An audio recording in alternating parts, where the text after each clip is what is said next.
Oi, pessoal, tudo bom? Eu me chamo Rafael, sou médico de família e comunidade da Secretaria de Saúde do Distrito Federal e vou apresentar hoje meu relato de experiência sobre o ciclo de vida familiar como ferramenta de abordagem da saúde mental.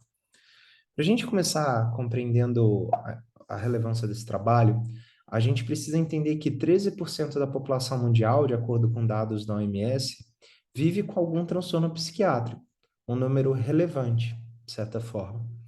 E entender que a atenção primária é porta de entrada preferencial para toda a nossa nova demanda, significa dizer que grande parte desses pacientes que têm algum transtorno mental vão chegar para cada um de nós como médicos e médicas de família e comunidade.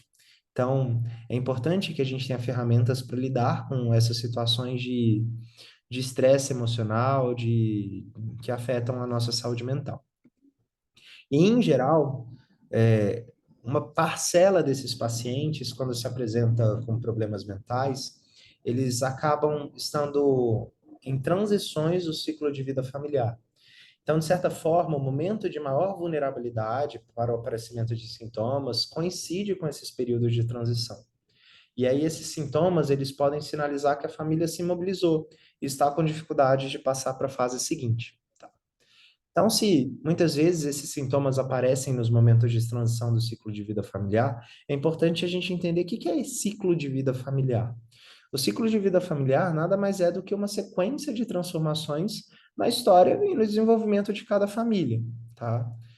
E aí, entendendo que existe essa sequência de transformações, é, a gente consegue elaborar hipóteses a respeito do adoecimento dos nossos pacientes, bem como oferecer oportunidades para ação preventiva, tá?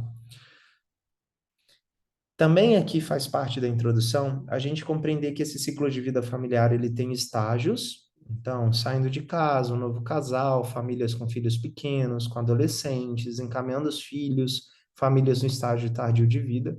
E cada estágio tem um processo emocional a ser feito e mudanças necessárias que devem acontecer.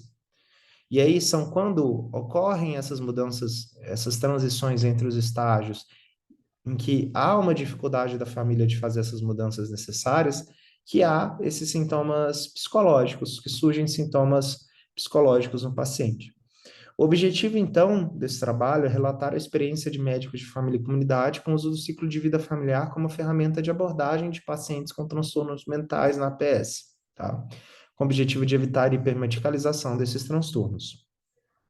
Como é que foi feito, e como é que é feita essa experiência para entender um pouquinho mais o ciclo de vida familiar? Em geral, foi impresso um papelzinho pequeno com 4 perguntas básicas, e esse papel foi colocado na frente da tela do computador, de forma que toda primeira consulta de saúde mental, ou toda consulta que dispunha de um pouco mais de tempo, tentou se questionar, não com essas palavras, mas com palavras mais apropriadas para o momento, o paciente de forma que essas perguntas fossem respondidas, tá? Então, o que pode estar acontecendo com a pessoa dentro do contexto dela? Em qual fase do ciclo de vida familiar essa pessoa se encontra? Quais as tarefas práticas necessitavam ser realizadas para recuperar o equilíbrio da família? E, por fim, uma pergunta que muitas vezes despertava uma questão emocional no paciente: quem é a pessoa hoje? Quem é você? Quem é o Rafael? Quem é o Pedro hoje?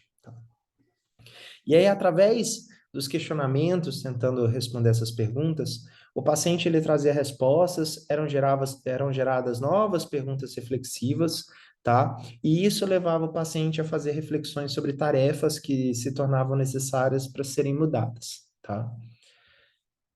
E aí, com isso, o que a gente observou? Que em boa parte dos casos atendidos não foi necessária a medicalização dos transtornos mentais. A gente percebia que não se tratava de uma depressão, de uma ansiedade, mas de uma dificuldade na transição entre essas etapas do ciclo de vida familiar, bastando apenas um acompanhamento mais próximo. E, além disso, a compreensão dos estágios do ciclo de vida familiar permitiu que o próprio paciente, quando ele verbalizava aquilo que a gente estava querendo saber em relação ao ciclo de vida familiar, criasse para si ferramentas de autocuidado, tá bom? Essas foram as referências. Obrigado. Tchau, tchau.